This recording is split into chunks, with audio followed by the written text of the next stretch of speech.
And it's very exciting to see that the Lakers are doing quite well without LeBron James, Anthony Davis, and now the recent addition since you and I last spoke, Andre Drummond.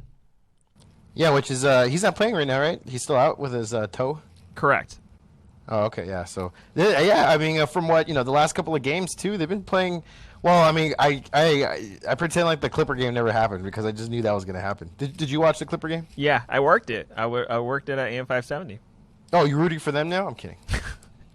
No, never. As much as I love Adam Moslin and Noah Eagle, I still am like, I don't know. It's different because the Clippers have rubbed me the wrong way since Doc Rivers was in control, and then when he brought on Austin Rivers, I'm like, oh, this is political now. This is all just. It just became stand-up comedy. It came in the Hollywood business. Right, because I think Laker fans did respect the Clippers at one point, and it was when it was organic with Blake Griffin and DeAndre Jordan, and just seeing how it was evolving, and then when it became too mainstream, and they were also saying we're gonna win a championship. It's all right, calm down. You haven't won anything yet. Yeah, it was the hype. I mean, I remember when CP3 joined. I was like, oh wow, do I get to can they be the second team? I was like, no, that was just that inner Cholo in me was like, nah, dog, I gotta stay loyal, loyal to the brand. No, it's purple and gold, dog. It's purple and gold, dog. Gotta stay with them for Colby. I like your impression better than mine. No, it's funny because I like your impression. You did a Cholo so perfectly that I've been imitating that impression of the Cholo you did one time. Well, there's a couple different impressions. There's the the desperate pleading Cholo, come on, dog, let's go, that. Or there's the sup, dog. There's the laid back, you're in junior high. Sup, fool? You want to get down? You did one of a dad, a drunk dad at a Mexican wedding. Oh, mijo. Oh yeah. Mijo, don't you know I love you? Yeah, mijo, I love you. yeah. Trans, I love you, dude. THT. You're my mijo. You're my mijo. Caruso! If you weren't so white, I would have thought you were my son, Holmes. Perico, get over here. That's Alex Caruso. But yeah, this is the bald eagle. So, is that what I meant? Oh, I call him a bird, but yeah, that's what I meant. Gotta remember my Spanish sucks. I feel as if the Lakers right now are doing fine. It's kind of a blessing in disguise. I'm not saying the Lakers... Lakers, I'm not saying, it's a good thing LeBron and Anthony Davis got hurt. I'm saying I'm taking the pro out of this con situation. I'm taking the silver lining, if you will. The Lakers needed to step up their role players, and by LeBron and Anthony Davis, and now even Andre Drummond. It's so funny because Andre Drummond was looked at as the SOS boat that was coming for safety, and it seems to be a fire at the moment. But it's just so ironic that now that the stars are out, the role players are stepping up, and they've got some good quality wins. This is Mike Gary 2 weeks ago was listing off the opponents that are coming up, and I didn't even think the Lakers were going to get off 3 wins, let alone 2.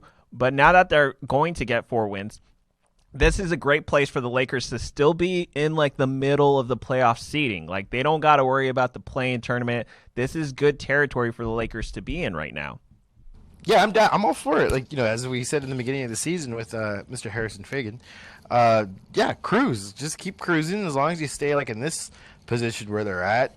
It's a tight race. We don't have to be number one. I mean, you just if you're one number, it's just bragging rights to be well, there is an advantage as well too, of course, when you get into the playoffs. But I mean, as long as you're top 4, that's where you want to be. So the Lakers are, we're doing fine.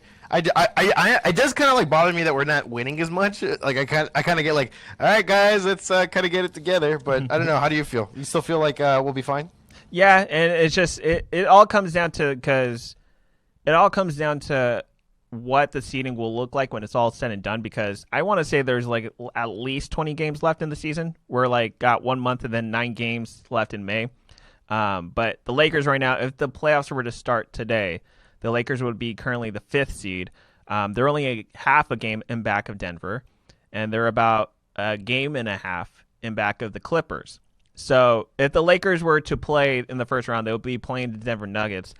But at the same time, if you're organizing the seeding, I think the Lakers and Anthony Davis with Andre Drummond, and now Ben McLemore, which we haven't even gotten to. Ben McLemore, who's a great 3-point shooter. This is going to be a serious team. All they need is just a little bit of chemistry to just gel and to get like synchronized on the same page for a bit.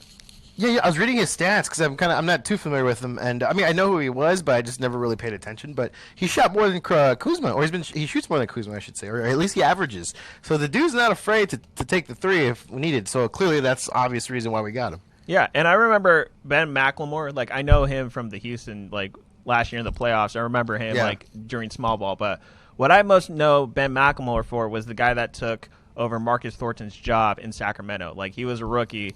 He ended up taking Marcus Thornton, and essentially, like Marcus Thornton, like kind of was irrelevant at that point. Like if he couldn't get a job with Sacramento, that was it for him because I think he bounced around the league after that, and it was just like temporary positions. Whereas like Ben McLemore was supposed to be the up and coming thing in Sacramento. It didn't work out for him, and you then saw a story today around Lakers Twitter where it was like Kobe saw him at the Mamba Academy.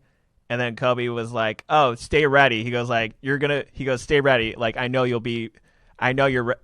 meant to be in a position." I'm paraphrasing the last part, but he was like, "Stay ready." And like essentially Ben McLemore was like, "That's all I needed to hear. Like that's all the things that needed to give me confidence to keep it going."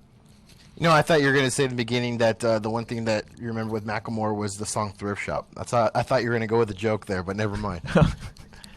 You actually went with facts. McLemore versus McLemore.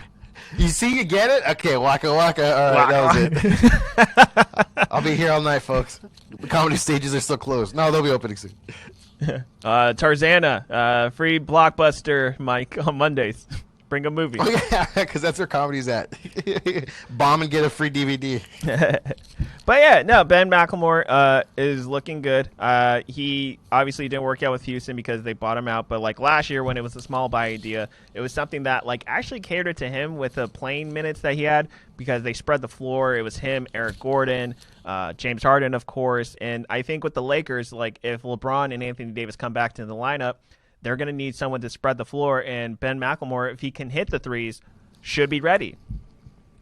This is such a weird season where it's like, did you ever think this season would be, I guess, this of a process? I don't want to say process, but like clearly we've like hit some adversity in the beginning of the season with these injuries, but in a weird way, they're kind of like blessings. Do you see that? Like how there's like, you know, we're kind of like we got hurt at the beginning, you know, early, so we kind of saw weaknesses that we could still like, or you know, weaknesses and holes that we could still fill in throughout the season. So it's kind of weird the way how this so far like where we're at. I feel like we've been like processing it since game one really because like we got new players and some people, you know, it just stuff like that. I don't know. Do you see like these injuries as a blessing as well? Yeah, no, that's what like I was referring to. Like it's a silver lining that LeBron and AD got hurt because now this is forcing the role players such as Kuzma, Taylor and Horton Tucker, all the younger guys that like were inconsistent. This is causing them to step up in a bigger role and to at least evolve as players. So like by the time LeBron and Anthony Davis come back, hopefully there will be better role players to step into their position.